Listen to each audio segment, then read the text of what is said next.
In the annals of aeronautic history, the plane that takes the place between Republic's classic air fighters, the P-47 Thunderbolt of the Second World War, and their outstanding F-105 Thunderchief in the skies of Vietnam, is often skipped over. This period of expansion marked the first ventures into jet aircraft, and many of the lessons learnt during the development of this series of planes have sired today's generations of fighter aircraft.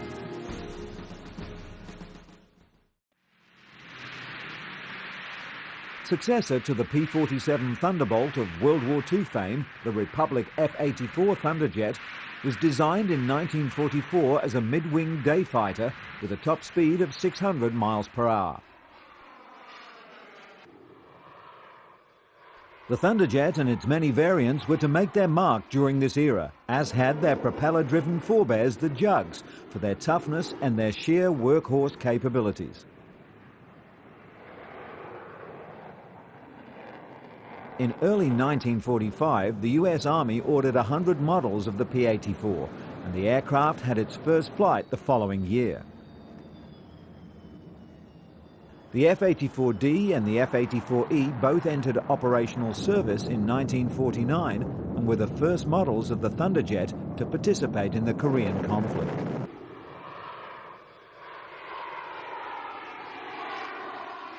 During the Korean War, many first-time accomplishments were set.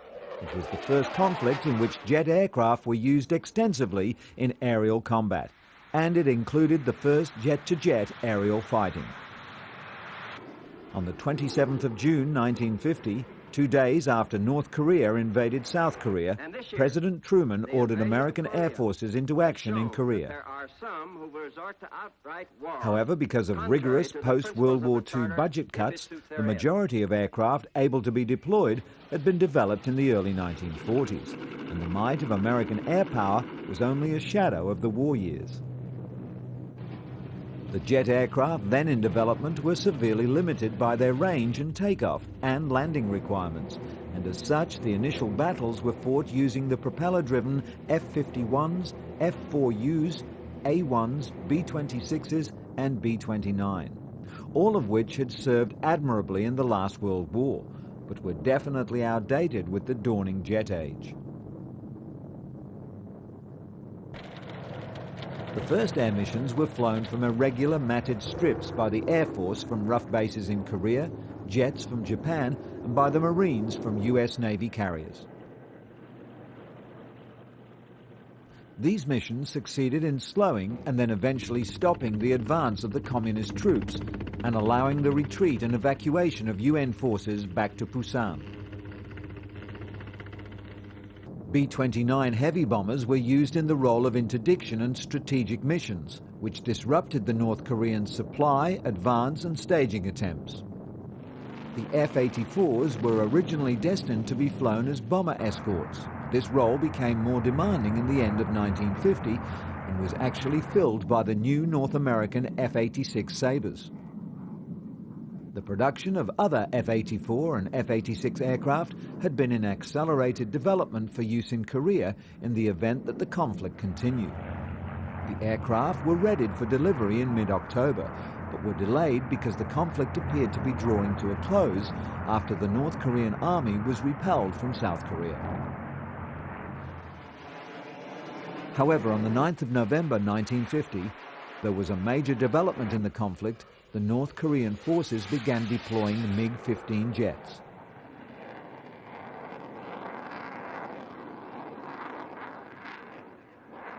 The US forces were then forced to deploy their more modern aircraft. The F-84 would see combat in Korea in December of 1950. Like the older Lockheed F-80, the F-84 had been designed and intended as a day interceptor. However, both proved inadequate to perform day fighter missions in Korean operations. The MiG-15 was 40 to 80 knots faster than the F-84 and 60 to 100 knots faster than the F-80. The Thunderjets were, however, barely maneuverable enough to keep out of the way of the MiGs as soon as the Russian planes appeared. It wasn't until the deployment of North American F-86 Sabres that the fight was able to be taken to the MiGs.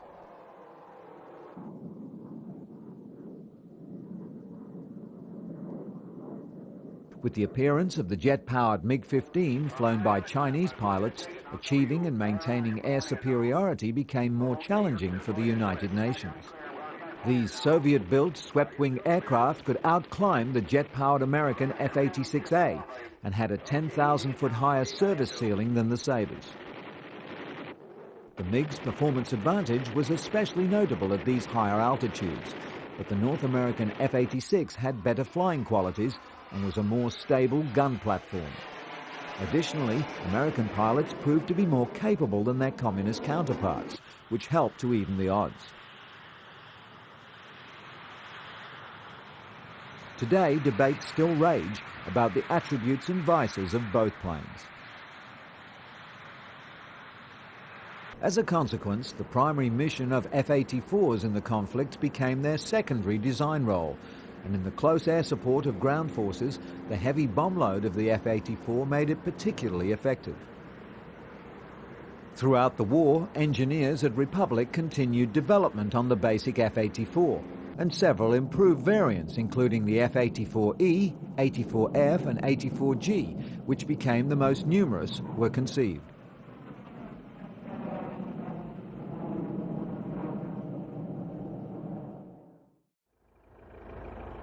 The hastily constructed and overused runways in the Far East, particularly those inside Korea, were accessible to the F-84s, though the jet's requirements of longer runways proved to be a large area of concern. The problem was overcome with the fitting of jet-assisted takeoff equipment, particularly when fully loaded for the ground attack missions. The rocket packs were jettisoned after takeoff and retrieved for reuse on the next mission. This proved to be less than ideal. In group formations, the smoke caused by the solid rocket boosters obscured the vision of all but the lead aircraft, forcing ensuing pilots to take off using instruments only. All of the initial jets in this era, however, suffered from underpowered engines. Even in the later swept-wing models, this rocket assistance was still required. With the upgrades in power and performance, the ability to carry more load soon overtook the advances, and the rockets were again to become a common sight on military bases. In a fully laden aircraft, it was considered much safer to use the rocket packs as takeoff than to run the risk of not being airborne when you got to the end of the airstrip. Many Thunderjets were, however, lost on takeoff when this narrow margin of safety was overextended. The Thunderjet series had its origin in 1944 as a jet-powered replacement for the famed P-47 Thunderbolt. The initial design concepts were for a straightforward jet adaptation of the P-47 airframe, but it was soon proved that such a design was impractical, and concepts were started again from scratch. The initial A-model design was a low-wing monoplane with straight laminar flow wings and horizontal tailplanes mounted halfway up the vertical tail. This was fairly general for the time. However, the GE J-35 turbojet, which was chosen, was a new axial flow engine, having much lower fuel consumption than that of the older centrifugal flow engines. The smaller diameter of the axial flow engine had the additional advantage in that it allowed the use of a more streamlined, low-drag fuselage. These allowances offered significant advances over the older existing Bell concepts and Lockheed F-80 Shooting Star. The initial design was to prove extremely adaptable into many subsequent models, and derivatives were developed. In 1946, the most outstanding and high-performance version of the series was contracted into testing and remains an icon of the vision of designers during the era. The Thunderceptor's propulsion was provided from a jet engine for most flight, and a cluster of 4 small rocket engines for added thrust during climb and interception. This allowed, even by today's standards, for some very distinctive in-flight maneuvers. One of the 2 prototypes was the first US fighter to exceed Mach 1 in level flight. The Thunderceptor design was one of two swept-wing modifications based on the original F-84 Thunderjet, the other being the F-84F Thunderstreak. One problem with the Thunderstreak and with most swept-wing designs of the era was dangerous performance at low speeds. At low speeds, airflow over the wing tended to pitch the nose up. A rash of such accidents on the F-86 Sabre led to the term Sabre dance. This problem dogged the series even into the Century fighters of later years. The Thunderceptor's most remarkable design feature was intended to address this problem. The wings were built to be wider at the tip than root, allowing them to generate more lift. This nearly addressed the problems with Sabre dance by delaying the point of stall on the tip in comparison to that of the rest of the wing. The first prototype made its initial flight on May 9, 1949, breaking the speed of sound in December 1951. It was later modified with a small radome for gunnery ranging. The second prototype used a V-tail, but was otherwise similar.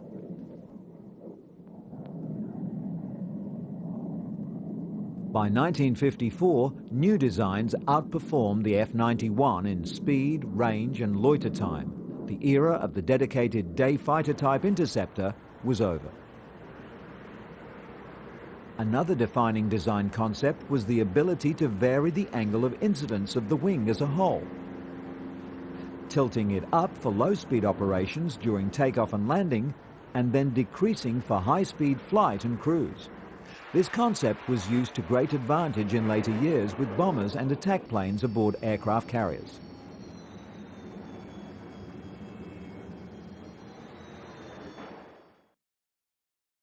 The F-84G, which entered service in 1951, was the first single-seat fighter bomber with atomic capability. As compared to the E model, it had a better engine, automatic pilot, and in-flight refueling devices. The F-84G deployed to the Korean conflict in the summer of 1952. The F-84D and E series were phased out beginning in mid-1952.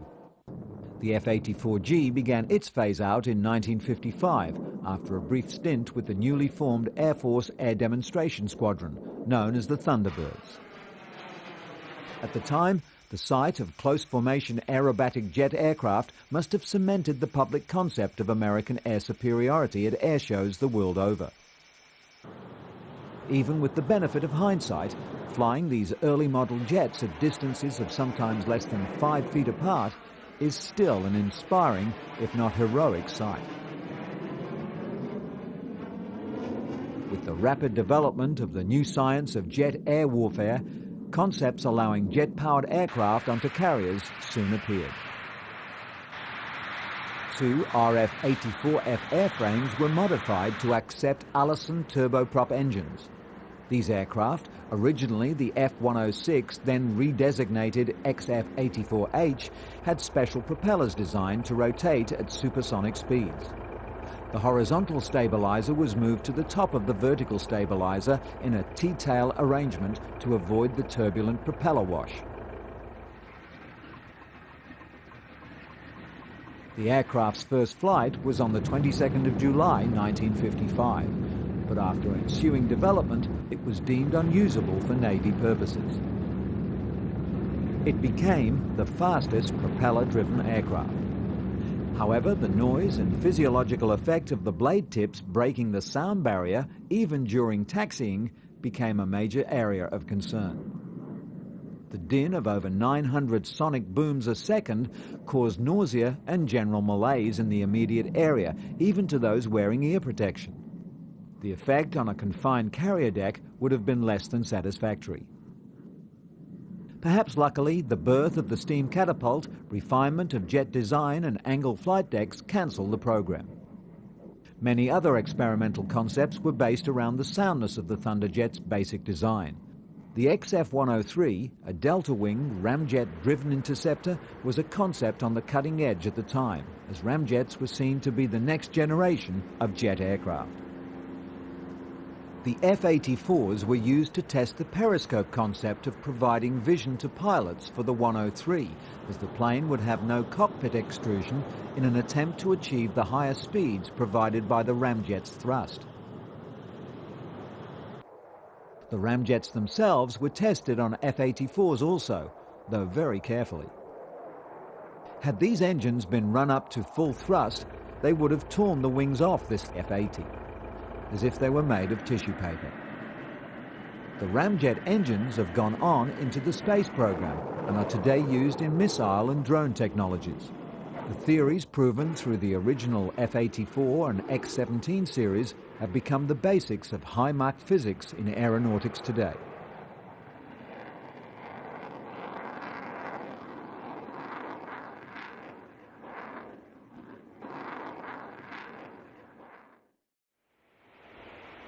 With the worries of nuclear war growing throughout the world, European powers feared the immediate destruction of their airfields with the onset of war.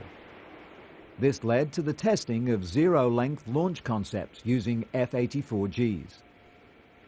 The assumption was that planes could be armed and then shipped on the backs of trucks or moved to individual bunkers to disperse the targets and allow for retaliatory strikes with the onset of conflict.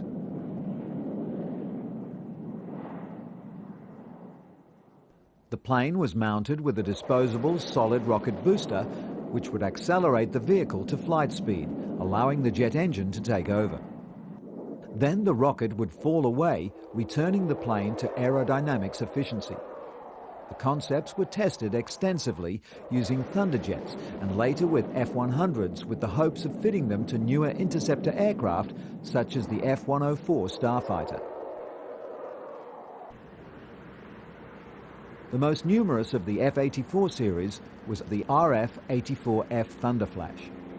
This was the photographic reconnaissance version of the Thunderstreak. It had many components in common with the F-84F, but differed in having the jet engine fed by a pair of wing root air intakes, the nose being taken up by a bank of cameras. The camera bay and the nose could accommodate up to 6 cameras in forward-facing individual oblique and vertical installations. The vertical camera bay had hydraulically operated doors. The camera's viewfinder was connected to the cockpit via an intricate periscope. For nighttime photographic reconnaissance missions, photoflash ejectors could be carried in underwing tanks. The last of 715 RF-84Fs rolled off the production lines at Farmingdale in January of 1958, and most were replaced by McDonnell RF-101 Voodoo aircraft in the late 1950s and early 1960s.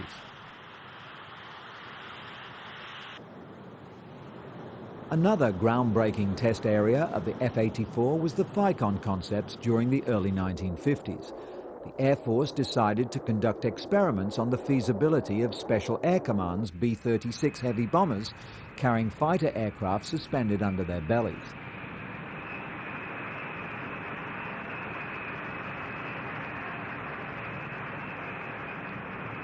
This would not only provide the bomber with its own fighter protection, but would make it possible for the bomber to carry the fighter long distances to a combat zone. Upon reaching the edge of the enemy's territory, the mothership would lower its trapeze and release the fighter, which would dash into enemy territory on a high-speed reconnaissance or nuclear bomb mission. The fighter would then return to the B-36D for hookup and return to home base. The Thunderjet in this FICON configuration made its first flight on March 30th, 1953.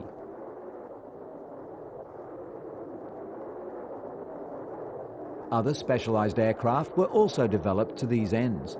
One of the most notable was the rocket-powered McDonnell Goblin. The XF-85 Goblin became the smallest jet-propelled fighter ever built and was a parasite fighter designed to be dropped from a bomber, perform its mission, and return to the mothership. However, the dangers associated with this parasitism and the subsequent development of mid-air refueling for range extension of fighter aircraft proved so successful that experiments with parasite fighters were discontinued, and the FICON operation was phased out in 1956.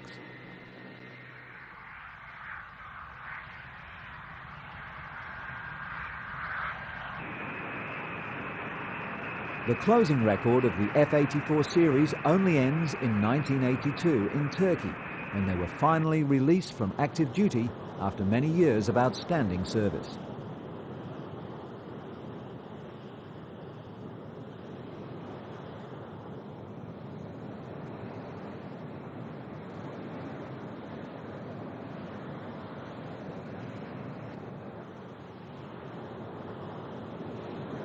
We'll leave this episode with the last view of this outstanding aircraft in their prime, as the chosen instrument of the Thunderbirds in the mid-1950s.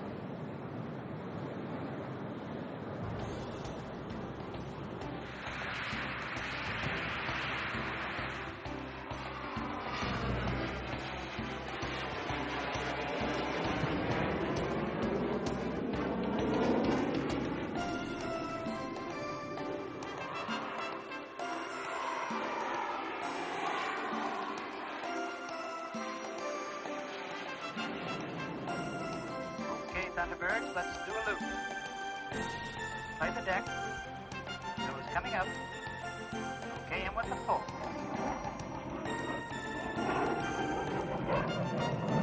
Right on in.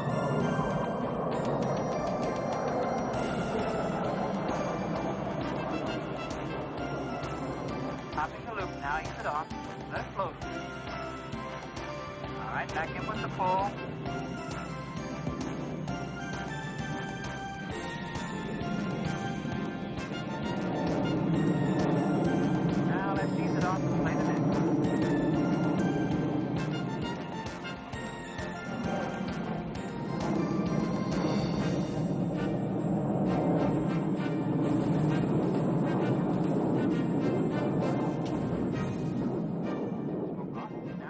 This has been another adventure in flying through time.